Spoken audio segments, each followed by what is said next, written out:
ये बहुत ही आपने अच्छा प्रश्न उठाया है, क्योंकि ये कई में ये उपचाराधीन रहे 9 तारीख से 18 तारीख तक।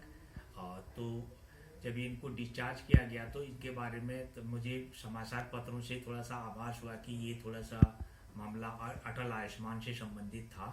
और सीएम पोर्टल पर भी इनकी शिकायत दर्ज हुई। तो चूंकि मरीज मेरे सामने उस समय नहीं थे, तो मैं इन पर कोई भी अधिक टिप्पणी करने में की स्थिति में नहीं था। लेकिन इनका जो पत्रावली को अवलोकन करने के बाद विदित चला कि ये गंभीर बीमारियों से पीड़ित थे, जिसमें पीलिया, पित्त की थैली में पथरी, गुर्दे का काम न करना, उसके अलावा पूरे शरीर में पॉइजन दौड़ना और पित्त की थैली में पथरी का होना था। तो चिकित्सक ने अवलोकन करने पर विदित हुआ कि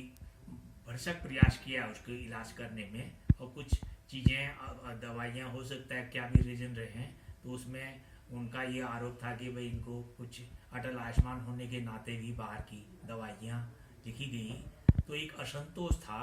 तो उस असंतोष को मुझे पता लगा, तो मुझे अब उसमें लगा मुझे एक उसके समाधान की दिशा में। तो मैंने अपनी निजी वाहन से आज उनको उनके गांव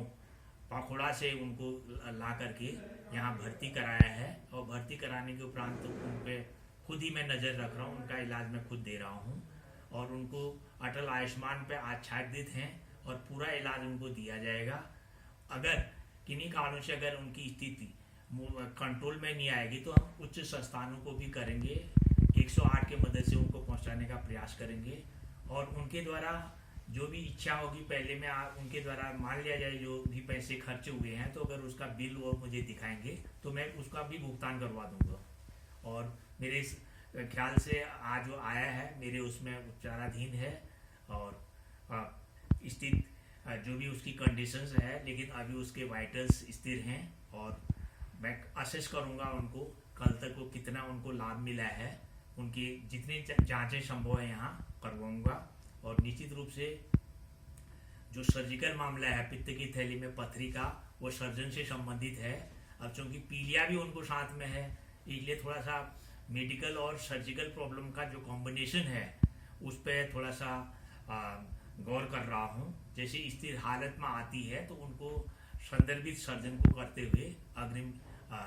इलाज के लिए भी बताया जाएगा। ये जैसा कि बार बार बाहर से लिखने की दवाइयों के बारे में सुना जाता है, अक्सर आता है अस्पतालों के बारे में, तो आप इस समय अपने स्तर से क्या करेंगे इसमें क्योंकि अब अस्पताल की जो ये अब जो दवाई इसमें लिखी गई, क्योंकि इसमें हमारे चिकित्सालय में क्योंकि मरीज का जो क्योंकि मल्टी डिजीज उसका था, उसमें कभी कभी विशेषज्ञ चिकित्सकों को सहारा लेना पड़ सकता है। तो अभी कोविड के चलते हो सकता है कभी जो हमारी व्यवस्था बनी हुई थी अटल आयुष्मान में